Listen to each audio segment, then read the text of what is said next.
Bon appétit your majesty के episode 2 की शुरुआत होती है जब जी योंग और गिल गम नदी के किनारे बैठे होते हैं। तभी ची होंग गार्ड्स वहां से गुजरते हैं और दोनों को पकड़कर गवर्नर होंग के रेसिडेंस ले जाते हैं। यहीं जी योंग फाइनली एक्सेप्ट करती है कि वो सच में टाइम ट्रेवल करके पास्ट में आ गई है और फ्रीक आउट हो जाती है। इंस्पेक्टर्स आते हैं और सब औरतों को 2 ग्रुप्स में डिवाइड करते हैं। जी योंग और गिल गम उस ग्रुप में गिरती है जो किंग के पास नहीं भेजे जाएंगे। इंस्टेड उन्हें किचन में खाना बनाने का ऑर्डर दिया जाता है। प्रॉब्लम ये होती है कि इंग्रेडिएंट्स बहुत कम है और किचन मेट सब भाग चुकी है। तब जी यंग एक डील करती है गवर्नर के बेटे होंग उनुक के साथ। अगर वो गेस्ट को खाना पसंद आया तो सब औरतों को छोड़ दिया जाएगा। गेस्ट होते हैं इम सोंगजे और उसके फादर इम सो होंग जो हमेशा खाने में गलतियां निकालते हैं। जी योंग चैलेंज एक्सेप्ट करती है और स्टीक बनाने का डिसाइड करती है, लेकिन मीट बहुत टफ होता है तो वो जुगाड़ करके एक सुविधि प्रोसेस क्रिएट करती है ताकि मीट टेंडर हो। दूसरी तरफ यी हॉन नदी के पास जी यंग का स्क्रंची पाता है और समझता है कि वो चे होंग में ले ली गई है। इस बीच रिवील होता है कि होंग उनुक ने अपनी बेटी मी यांग को नैनी के साथ छुपा दिया था ताकि गार्ड्स उसे ले न जाए, लेकिन सोंग जे के आदमी उसे पकड़कर लेकर आ जाते हैं। गवर्नर गुस्से में होता है पर पावरलेस है। डिनर सर्व होता है लेकिन सोंग जे और सो होंग कंप्लेन करते हैं कि उन्हें सिर्फ कुछ टुकड़े मीट के दिए गए हैं।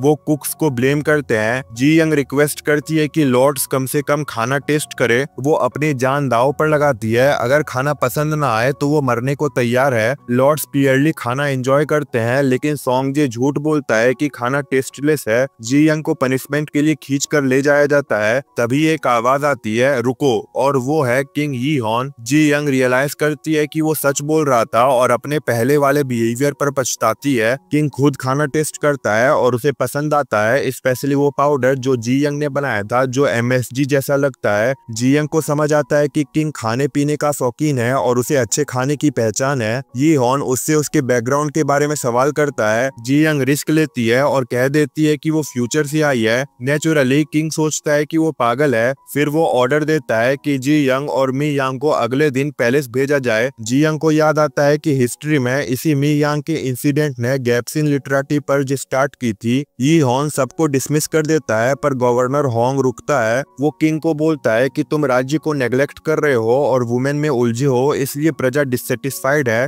तब रिवील होता है कि यी हॉन असल में अपनी माँ की डेथ का बदला ले रहा है जिसमें गवर्नर होंग भी शामिल था। किंग उसे गुस्ताखी के लिए देश निकाला दे देता है। चेंस में जी यंग गिलगोम को अपना सच बताती है कि वो फ्यूचर से आई है। गिलगोम उसकी बात मान लेती है, शायद ओल्ड कुक बुक की वजह से जो अभी भी उसके बैग में है क्लिफ पर लटका हुआ। दूसरी तरफ सोंग जे किंग के पास आता है। यी हॉन उसे बोलता है कि सब औरतों को फ्री कर दो इंक्लूडिंग मी यांग, क्योंकि उसने अपना बदला उसके फादर से ले लिया है। ये कन्वर्सेशन रिवील करती है कि ची होंग का पूरा प्लान यी हॉन का रिवेंज प्लॉट था। मीनवाइल होंग उनुक अपना वादा निभाता है और जी योंग और गिलगोम को छोड़ देता है। जंगल से गुजरते हुए जी योंग गिलगोम को कहती है कि वो उसके साथ फ्यूचर चले क्योंकि उसका अब कोई परिवार नहीं है। दोनों क्लिफ तक पहुंचती है अपना बैग ढूंढने, लेकिन यी हॉन जो जान गया था कि वो भाग गई है उन्हें पकड़ लेता है। जी योंग उससे अपना बैग वापस लेने की भीख मांगती है। यी हॉन गार्ड को बुलवाता है बैग लेने के लिए पर उसे तुरंत क्लिफ के नीचे फेंक देता है। जी योंग कहती है कि वो बैग के लिए कुछ भी करेगी और इससे यी हॉन की दिलचस्पी जागती है। अगले ही पल दोनों लड़कियां जोसन स्टाइल के हैंडकफ्स में पैलेस ले जाई जाती है। दूसरी तरफ मॉक जू और प्रिंस जेसान बातचीत करते हैं उसके प्लान के बारे में जिसमें वो किंग को गिराना चाहता है। जेसान को शक है कि उसका एक आदमी जल्दी में कुछ कर रहा है और कहता है कि उस पर नजर रखी जा रही है। जेसान मॉकजू को ये भी बताता है कि किंग एक औरत को साथ ला रहा है जो उसके दिमाग में बैठ जाता है। पैलेस की तरफ जाते हुए जी यांग सोचती है कि शायद उसने गैप्सिन लिटरेटी पर्ज को रोक दिया है क्योंकि किंग अब मी यांग को साथ नहीं ले जा रहा। जब सब पैलेस पहुंचते हैं मॉकजू यी हॉन का स्वागत करती है। वो जी होंग को भी दिखाता है और उसे डायन कहता है, ये हिंट देते हुए कि उसके टैलेंट के लिए उसके पास बड़े प्लान्स है। जी योंग तुरंत पहचान लेती है मॉकजू को जो फ्यूचर में किंग को अपने बस में करके जुल्म करती है। एपिसोड का एंड होता है जब यी हॉन जी योंग को धमकी देता है कि वो खुद उससे मौत की भीख मांगेगी। ये एपिसोड आपको कैसा लगा कमेंट में बताइएगा। वीडियो पसंद आया है तो लाइक करें, चैनल पे नए हो तो सब्सक्राइब करें। Thank you so much for watching.